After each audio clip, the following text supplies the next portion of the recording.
In a culture where the word trauma gets thrown around so often, how can you know if you are genuinely experiencing betrayal trauma? And is it possible to truly heal from it? Welcome to the very first episode of the Affair Recovery podcast, where we ask your questions to our expert therapists to help you get the information, the insight that you need to get unstuck and move forward. On today's episode, we're gonna be hearing real questions from real people, understanding what betrayal trauma both is and isn't, asking if it's truly possible to heal from the worst of it, and how you can let go of the trauma that's keeping you from healing and holding you back. My name is Jeremy. I'm your host for today's episode, and I will be joined by Rick Reynolds, the founder of Affair Recovery, and three incredible expert therapists, John Haney, Tracy Brock, and Lori Bryson.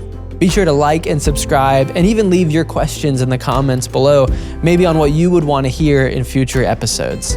While we know that infidelity can be life-shattering, we also hold the belief that you can get your life back. So here's today's episode.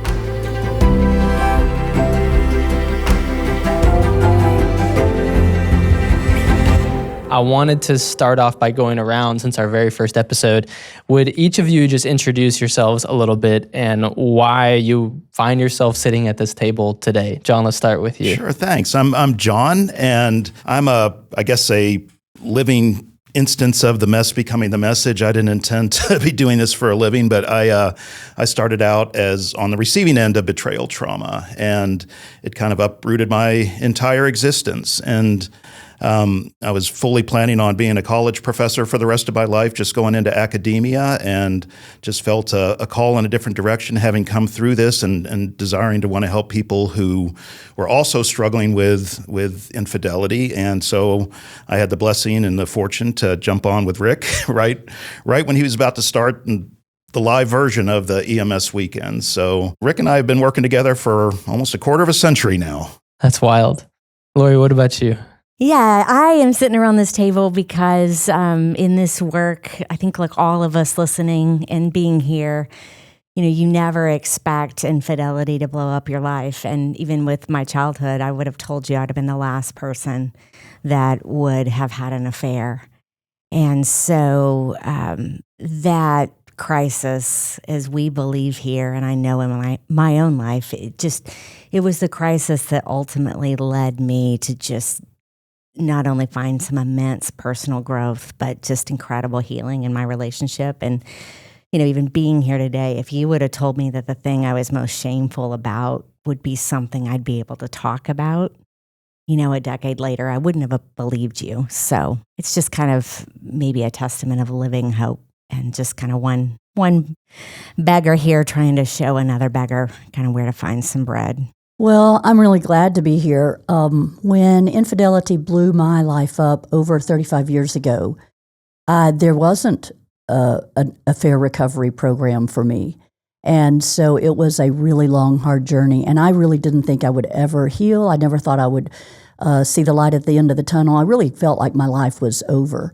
And so I sit here today so grateful to be able to say that on the other side of it, the freedom and the healing, it's amazing. I have to almost remember what it was like to be in that trauma and that really, really dark place. So I find great joy in being able to, I almost kind of think of like Harriet Tubman. Why would you go back across the line into the South? But to help get those who are still struggling and in that hell, to bring them out. And that just brings me great joy. I love the way you articulated that. And Rick? I'm here because I volunteered over 50 years ago. That's hard. Isn't it 50 years ago? That's crazy.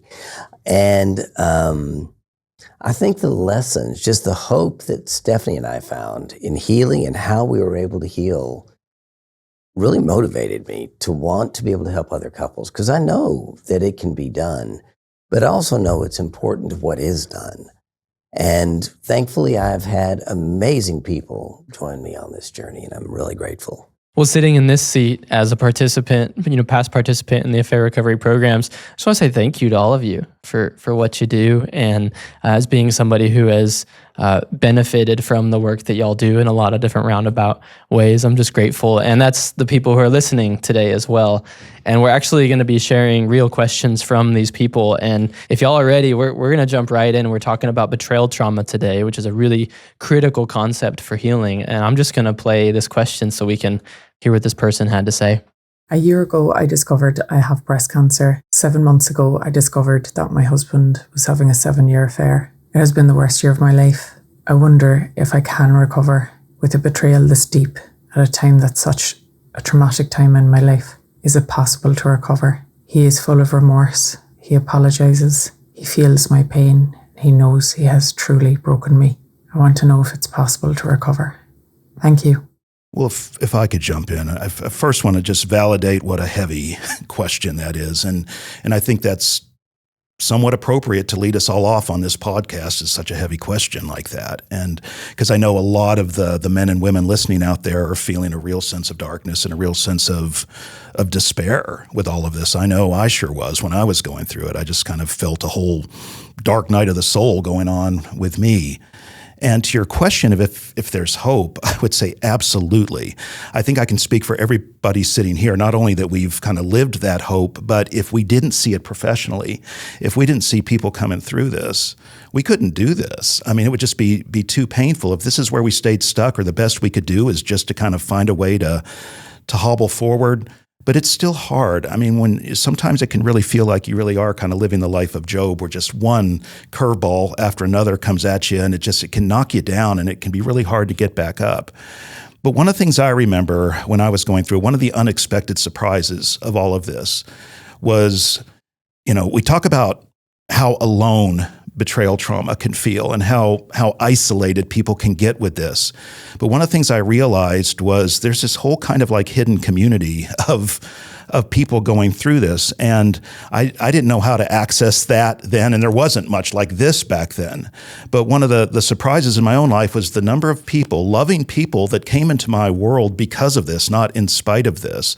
Not just the people I've worked with, but some incredible friends and everything who've developed out of this experience. And so to our friend who asked that question, the first thing I just want to say is you're not alone. I know the moment. I can say this from absolute experience. I don't know the numbers or whatever, how many people are listening, whatever, but I know from this community that the minute this hits the airwaves or whatever, perhaps that's an archaic term, but the minute this podcast is launched, the minute men and women across the world, and we have listeners all over the world, the minute they hear that question, I can guarantee you've already got people praying for you, and you've got people who resonate with your pain. And so, yes, there's hope. And I guess all I can say right now is, just try to remember that you're loved, you're lovable, and you're not alone. And no, this is not the end of the story. I'd like to jump in on that, because as a cancer survivor and as a betrayal trauma survivor, my heart goes out to you, because I know how traumatic both of those situations can be, and to be going through them simultaneously.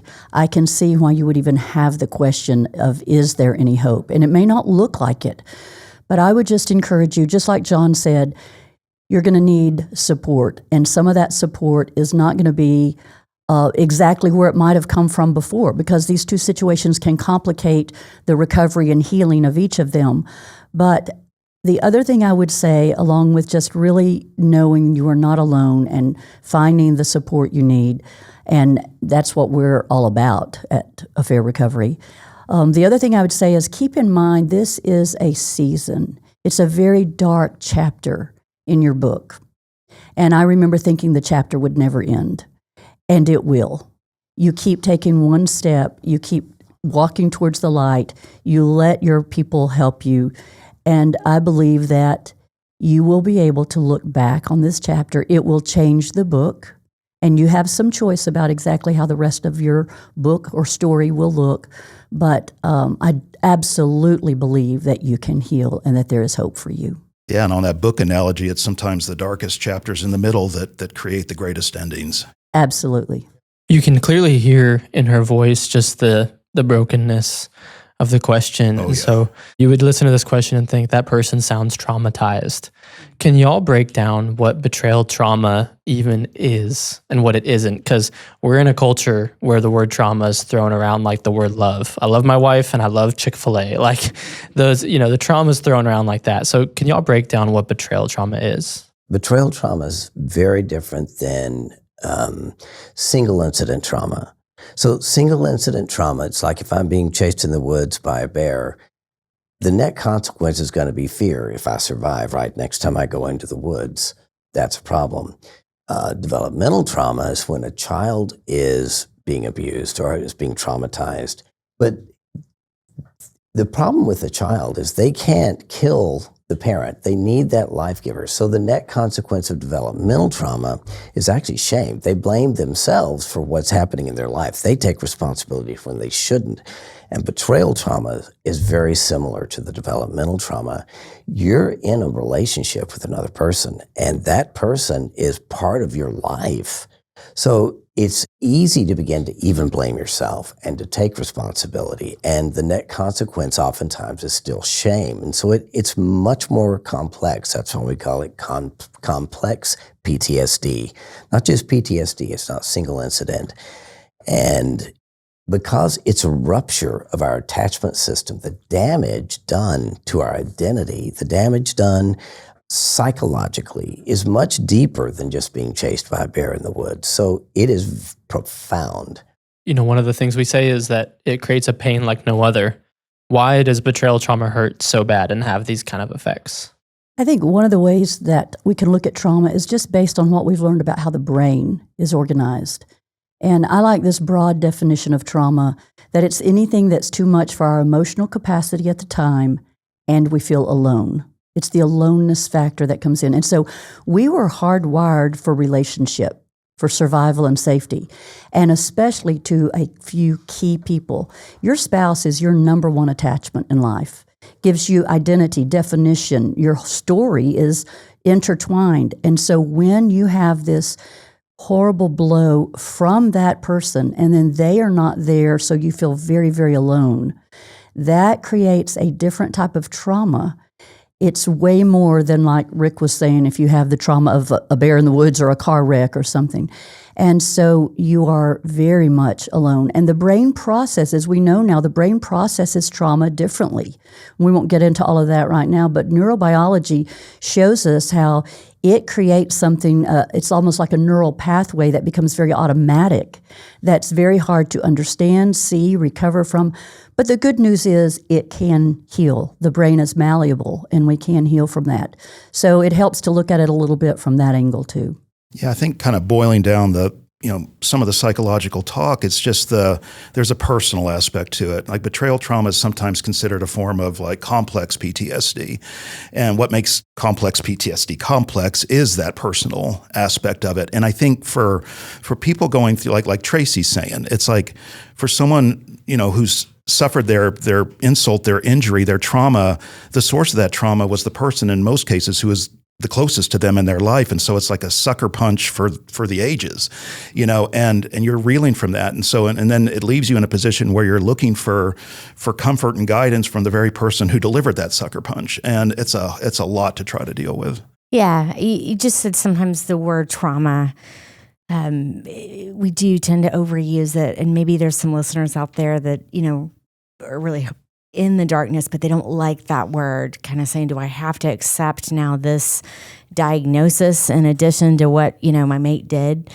And if you're struggling with that word, maybe it just helps to say for a time, in the shock and blow, it really is just kind of this brain reorganization. Your brain is going to be doing something in that trauma, that complex place, to just do anything to find safety and not be hurt again. And it's really disorienting when it is also the person, you miss, you want to be close to, you thought you could trust. And so, your brain, in some ways, it is just going to constantly play tricks on you with the triggers, intrusive thoughts. What can I trust? That takes work. It takes other people to help heal, but it is possible. But you're right. It's just a really, really kind of mind cluster. For those listening that are hearing this going, okay, I think I'm experiencing this. What are the signs and symptoms of betrayal trauma? A lot of intrusive thoughts, triggers, reminders. Your attention span already is just anything from a sound, something you see. It's just, like people have said, this monkey is on my back day and night at first. And it's just a constant barrage and intrusion in your existence. That's a symptom. Life is completely tainted, and suddenly it feels hopeless, and you can't even see a future. It just feels like you can go nowhere. And so you feel amazingly trapped, stuck, hopeless, helpless. And crazy anxiety, depression, and one I would absolutely want to add is an overwhelming sense of unworthiness sometimes. You lose your identity. It's almost like you don't know who you are anymore. You don't know what your story is anymore. Was any of that real? It's a confusion that's very hard to even see which way is up. You lose your future because you have no idea what's going to happen and whether it's even safe to be with the person you were with, and what in the world, what's going to come next. I have heard you talk about how trauma can kind of jack with and warp your perception of time. Oh, totally. Can you explain that and kind of how these trauma memories affect us that way? The problem is those memories are stored differently. They're a different cognitive entity than a normal memory for us. So when we get reminded of those memories, we feel it as if it happened yesterday. A normal memory will fade into the past, but betrayal trauma memories will feel like they're current even if it's 5 years later. And it's like, how do you move beyond something if you still feel the same intensity of emotion and it still feels like it just happened, even if it's 5 years later? And that is a marrow-sucking, life-robbing type of memory. You've said that those trauma memories are stored in a different part of the brain that don't know how to recognize time. Right, exactly. Okay. I say trauma healing is really getting that memory time-stamped and filed away appropriately in the brain for that time period. Otherwise, it's just kind of free-floating, waiting to get triggered again. Yeah, I want to get into the how we do that, because that's kind of the big idea here. But first, I also want to talk about the other side of the equation, because the unfaithful spouses are sharing or being found out, and so it's creating that attachment rupture. But do unfaithful spouses also experience betrayal trauma? I believe they do. I think that what you don't recognize is that you're still attached to that other person, even if they had an avoidant attachment style. Suddenly, when they see their mate do this, it rips their attachment to this person. And they've been in denial to be able to keep whatever going that was going. And now the veil has been torn and they can see it. And it's a horrible feeling, a traumatic feeling to realize this is what I have done. I had told myself this false narrative to be able to continue in that. It wouldn't hurt them that much. What they don't know won't hurt them, all this other stuff. And all that's gone.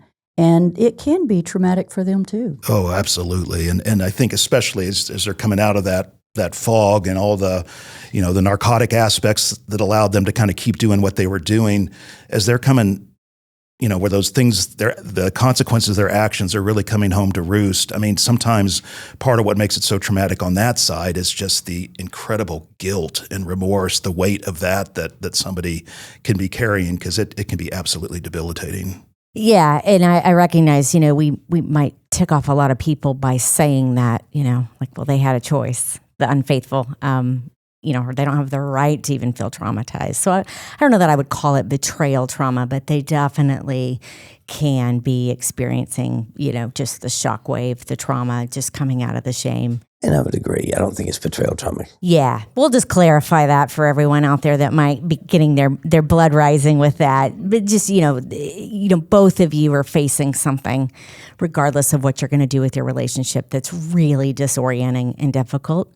And I always just want to add one more thing. If you're trying to help someone, or even when you're with your mate, even as a clinician where we sit with people day in and day out that are going through infidelity, one of your first signs before you can even see anybody's anxiety or hear their story, one of your first signs when you're sitting with someone and, it's kind of queuing up, this could be trauma.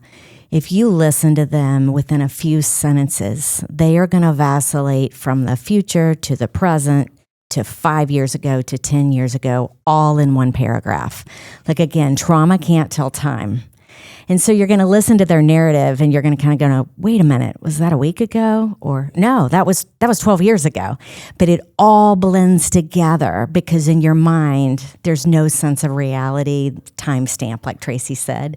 And so that's just kind of one of your cues. You don't have to do anything, but you're going, oh, that's trauma. That's what trauma sounds like. Yeah, interesting. So when you talk about the brain being malleable too, a sign of somebody who's healed from this trauma is their narrative as they're talking about it all past tense. Would that be true then as well? And they're able to stay more present. They just have the bandwidth in their body. Trauma also, like we say, trauma is stored in the body. Trauma can be healed in the body. And so they're just able to be more present and grounded. Yeah, and I think sometimes we often kind of think on we put a goal that's too low with that too, that we sometimes say it's just kind of about, can I get to a place where the pain is neutralized somehow and I've just filed it away somewhere. I think there's a kind of existential element to this too, that like people who go through healing well, the pain actually can be transformed into something greater. It can actually catapult you to a new kind of level of experience. So it's not just, how do we contain a painful memory of the past, but looking at my own life and looking kind of like what came out of all of that mess, and I wouldn't want to relive any of that.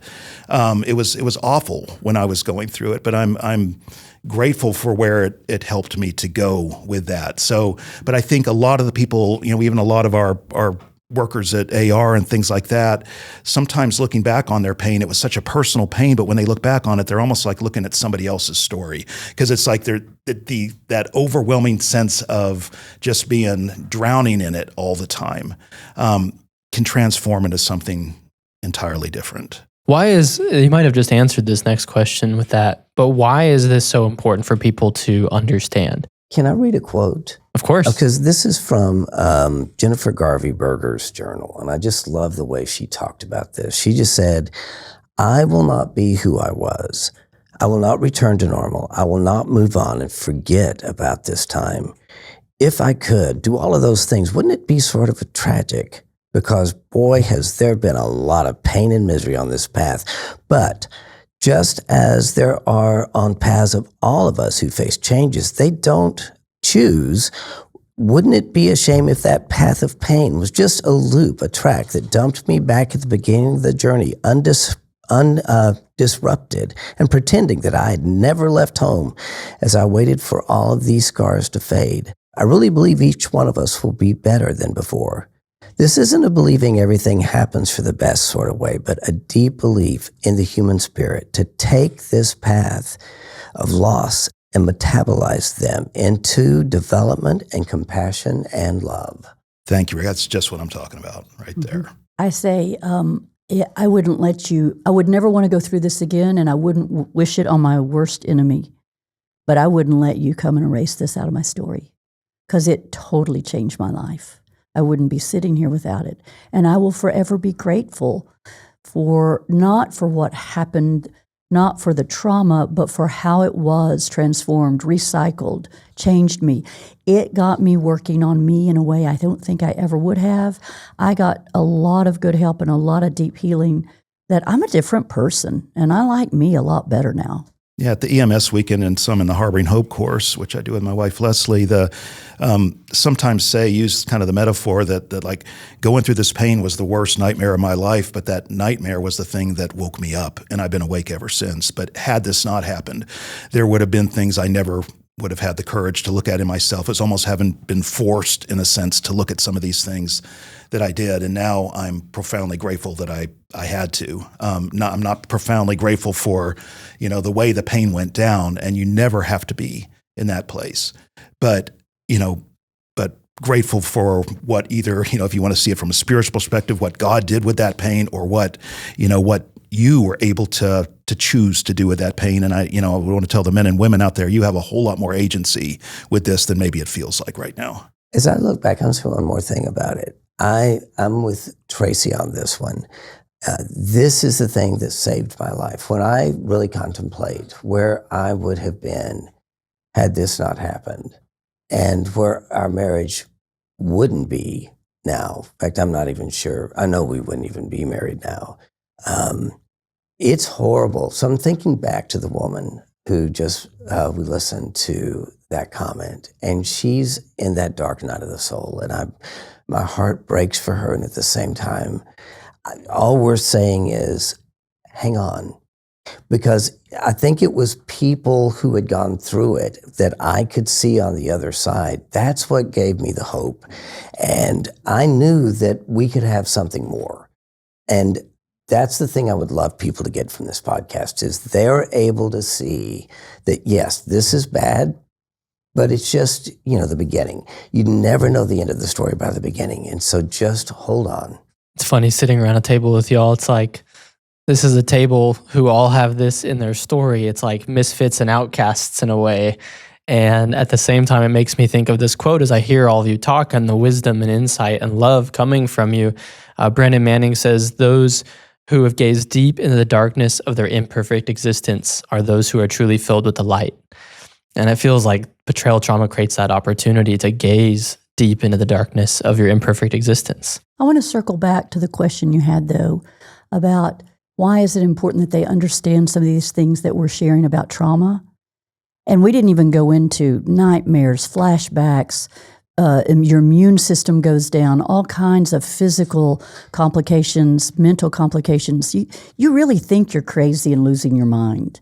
And if you don't have good people around you to help you like AR, then you may really think something is wrong with you. And I think one of the reasons why it's important for us to get this out about trauma, betrayal trauma, even for both people, so that you are validated that what you're going through, in a sense, is normal.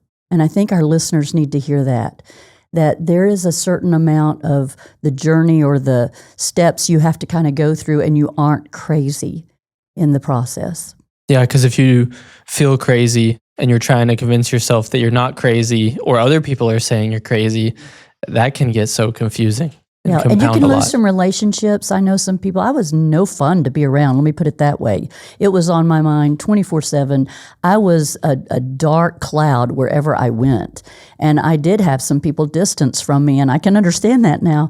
But you can't see it. And you're just, there's so many wounds coming from so many different places. And we just want them to know they're not alone. They're not crazy. That is what betrayal trauma does. We're going to get to a little bit of how to deal with people who don't understand this, because obviously not everybody in your circle has probably listened to this podcast and understands the nuances of betrayal trauma, so that can be really hard. Yeah, send them the podcast. Yeah. I want to first go to the next question, though, and I'll go ahead and play this for us. My question is related to betrayal trauma. I was married to my high school sweetheart, and who I thought was the sweetest, gentlest person I had ever met, and discovered 12 years after the fact that she had a physical affair with one man and an emotional affair with another. So that's 12 years of what I thought were authentic, joyful, happy memories with our children and young family growing, that now I have struggles trying to figure out how to reintegrate the reality of what was with what I thought it was. What advice do you have for how to accomplish that? I'd love to just jump in and say, I think the memories that he has of this woman and of their time together is true. I don't think that what she did, those two things, I mean, one of the things Leslie says beautifully is that the problem is she had two sets of books for whatever reason, but it doesn't mean the set of books that she was exhibiting when she was with him, that's real. I think it's a real problem when you try to sit there and undo all of your history in your mind and say, none of that happened. No, it did happen. And something else was happening in another set of books. So that's my take on this, because you don't want to destroy your timeline, because a lot of wonderful things happened and they weren't, all wiped out as a result of what she was doing on the side. I think that's absolute truth. And it feels like it contaminates everything. But, and I'm speaking now betrayed man to betrayed man, or a man who was betrayed, whatever.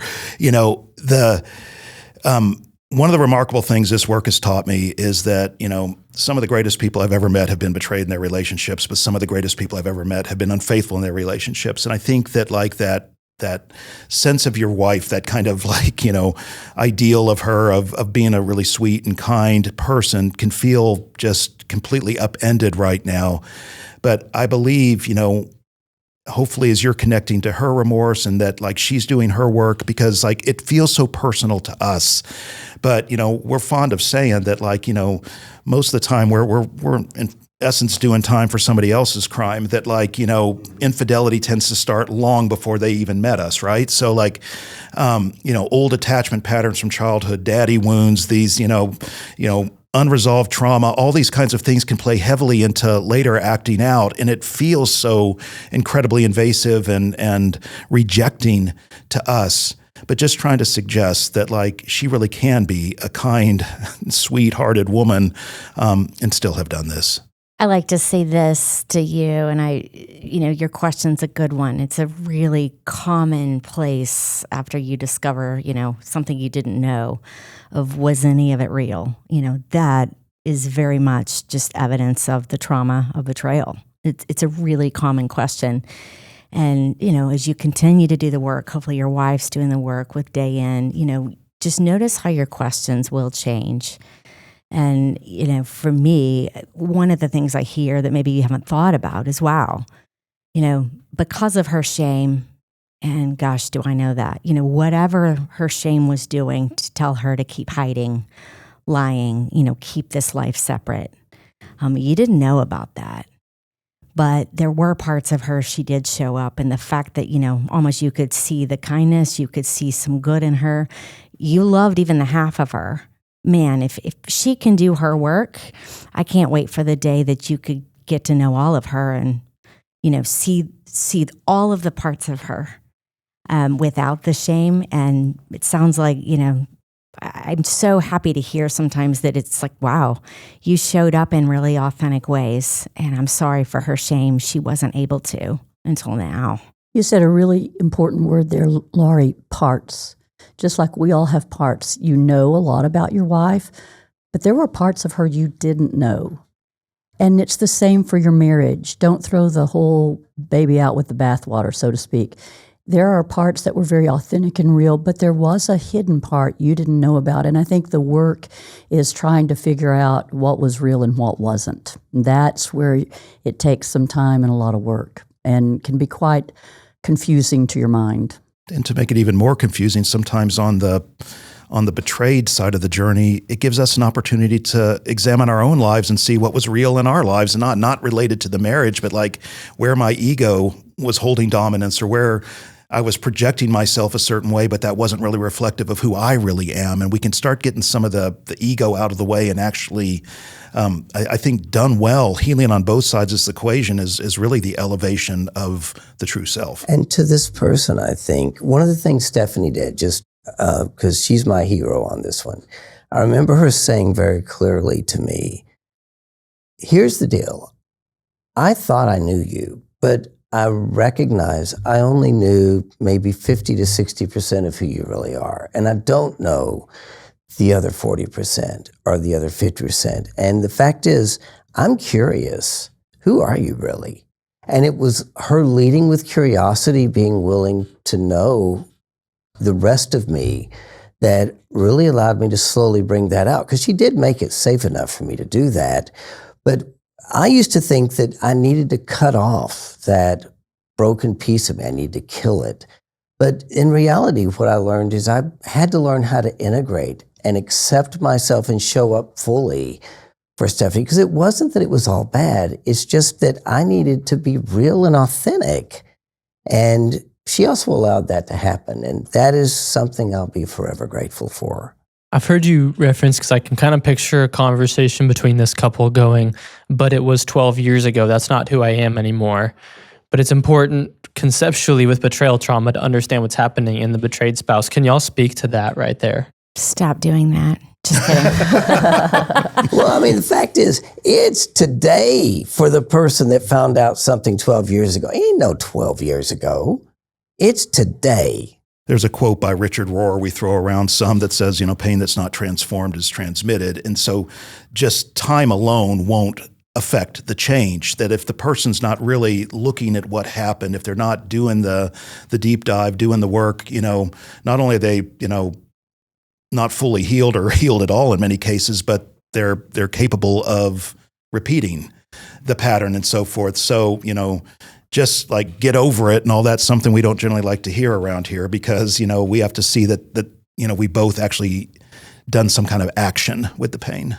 And I don't even know if the spouse is saying that, but I know that happens quite a bit when it's been decades or years since the betrayal occurred, but D-Day happens way later in life. That's why it's so important for the unfaithful to understand that when the betrayed finds out, that's when it happened for them. That's when their life blew up. That's when things weren't what they thought. So you can't pull it happened a long time ago. One more piece to that is, so it may have been 12 years ago, but what you don't understand is that 12 years is an amplifier. It is not something that minimizes it, because now they feel like you've been lying to them for another 12 years. So it makes it worse when it's in the past. It doesn't make it better. I always say it's what happened, and then it's the cover-up of what happened. Exactly. And those two can work together to make it even more traumatic.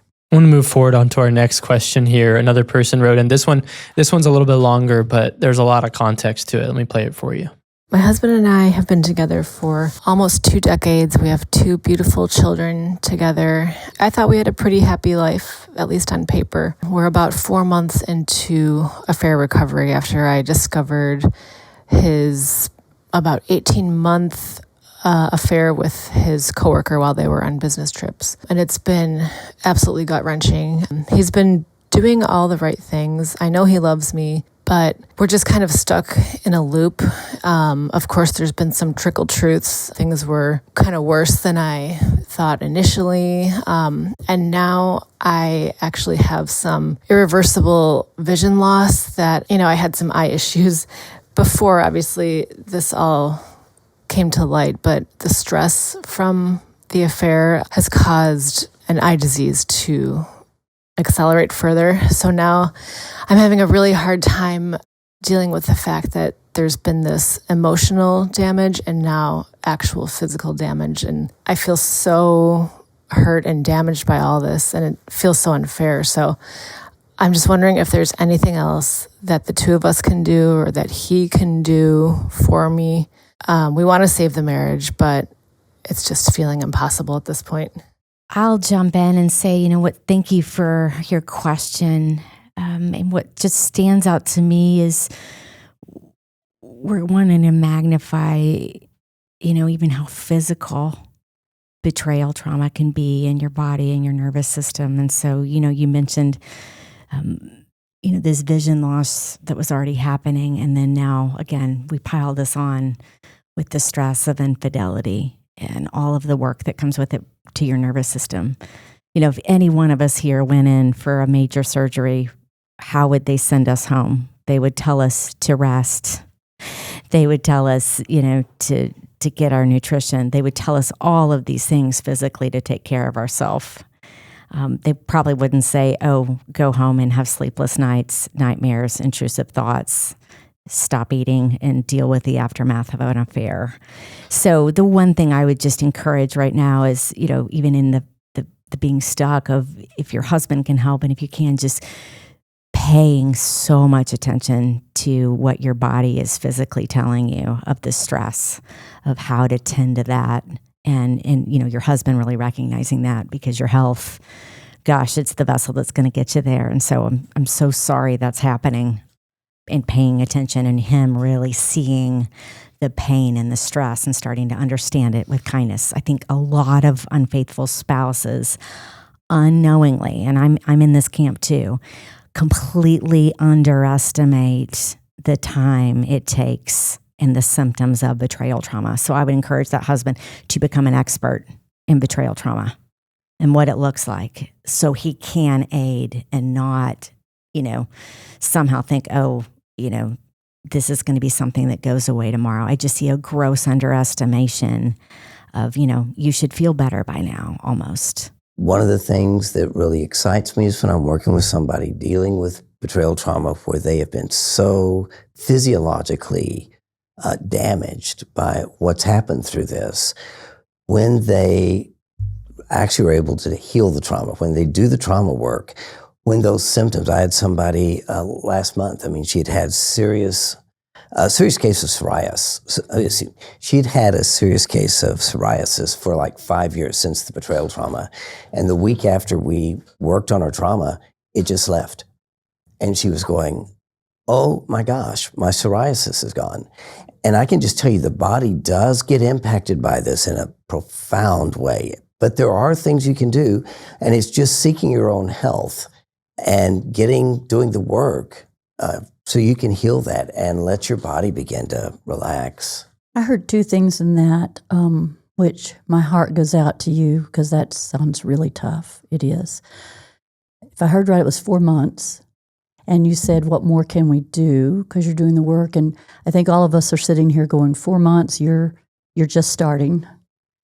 This is a process. You can't hurry some of the stages up. You just keep suiting up and showing up each day to do the work.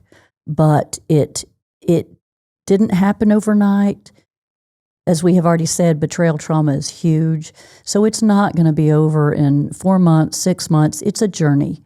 You can get out of the acute stage of trauma, but the work will continue. And some of you guys maybe can reference the time frame a little better than me, but you're looking at year, 3 years. If you had a child die and somebody said, it's been 4 months, why aren't you better? We would all understand that. So I just want to encourage you to know you're on the path and be patient and keep doing the work. The other thing you referenced was trickle truth. And I just want to address that as a therapist, that when I have a client come in and number one, they discovered the infidelity. It was not disclosed to them by the unfaithful. And then they get a little truth and a little more truth. And what they were told, there was a lie in it, what we call trickle truth. It is so much more difficult to help that person on the healing journey. But I understand it. I can address it from also the unfaithful. I get it. You want to be honest. You're scared to death. You're scared they're going to leave you. They're scared it's going to crush them.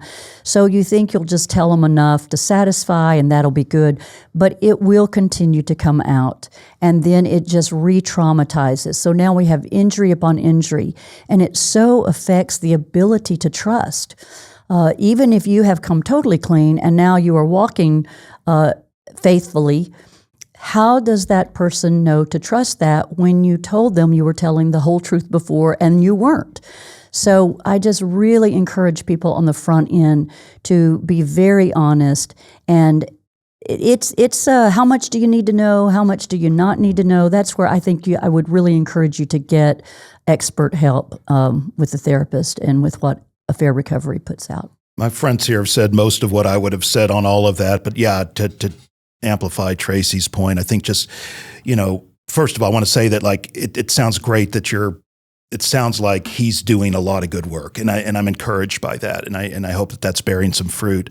But just to add on to what Tracy's saying, we've got to get to the ground zero of disclosure with this, that from a betrayed perspective, it's really hard to heal when we don't even know what it is that we're healing from, when we don't have the whole story. Absolutely. And so sometimes if there's been that trickle truth, like she's saying, that after a point, the trust gets so compromised that even a moment of connection can start feeling like a trigger because we're just waiting for the guillotine to fall again if a new revelation's coming out. So if you guys haven't already, let's make sure we get to the core of that everything's out there. And like Tracy's saying, we don't need to get lost in the weeds of the details sometimes, but we got to have that big overview and we have that big understanding of kind of what transpired and what it is that we're even healing from here. Yeah, and if there's any kind of maybe hard-headed imbeciles out there, maybe like I was, that what does even trickle truth mean? If we were all playing Chutes and Ladders right now, and John, every time, you're marching up to try to win the game, and I just reach over and I grab your piece and I take it back to the first,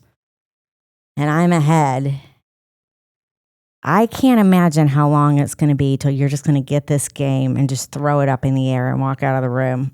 and frustration. And so it's just incredibly frustrating, so to just really get to the bottom of really what happened, because, we always say too, if I ever want to be trusted again, I have to start to trust you with the information, not minimize, not edit. So it's just incredibly traumatizing. And we need to just continue to remember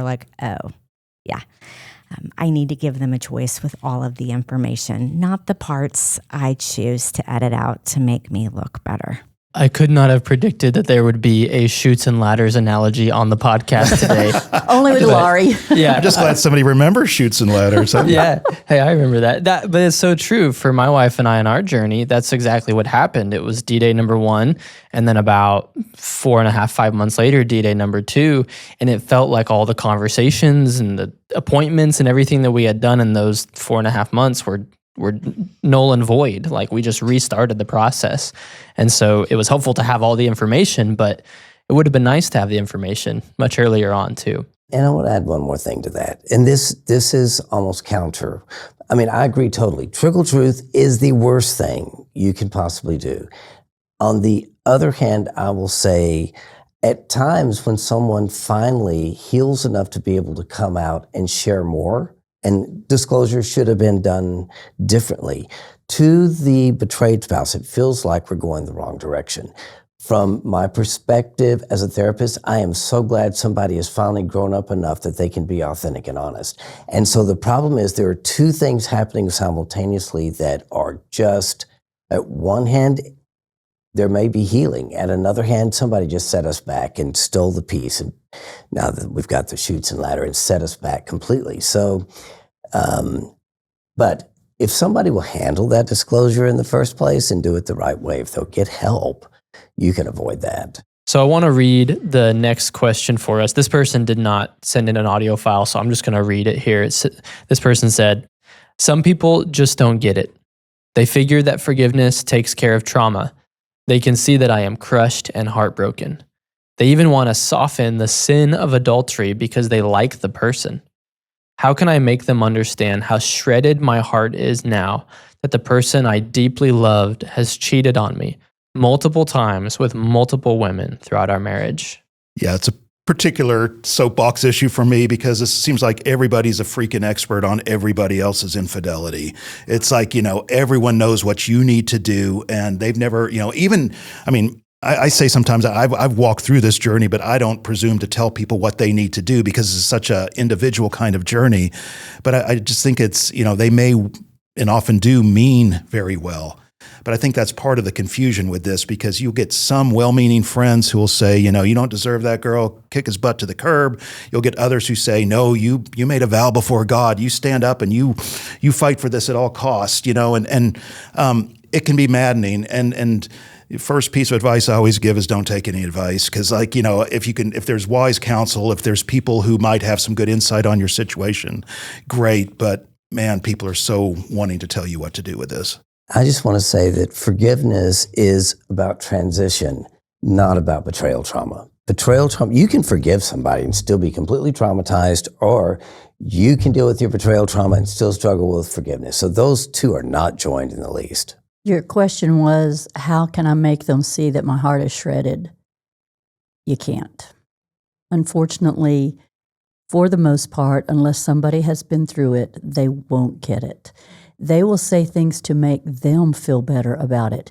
This scares them sometimes in their own life. If it could happen to you, it could happen to them. They want to put a Band-Aid, make sure it's okay, and move on.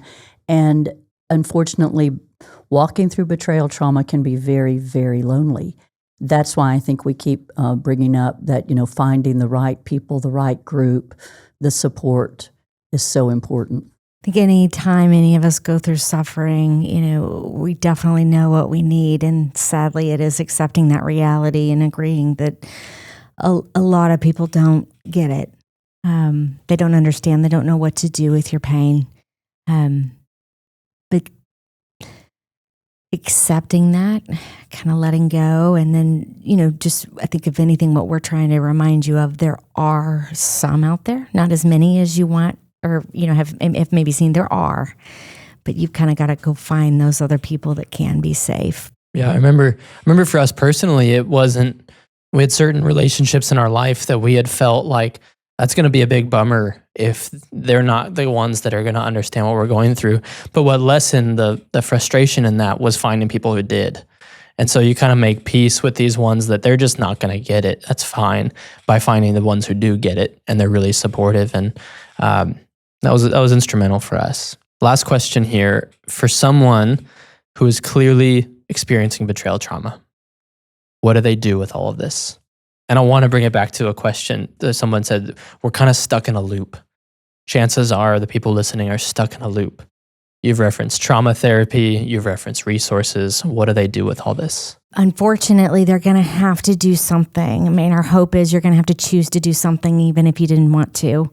In all of our community, there's a saying that goes around that, with betrayal, you were signing up for a full-time job you didn't really ask for. And you're going to have to go to work every day again to this job you didn't want. You're not even going to get paid for it, which adds more insult to injury. But as much as we can just remind you that if you do at all can believe that there's hope on the other side, it's, take a step.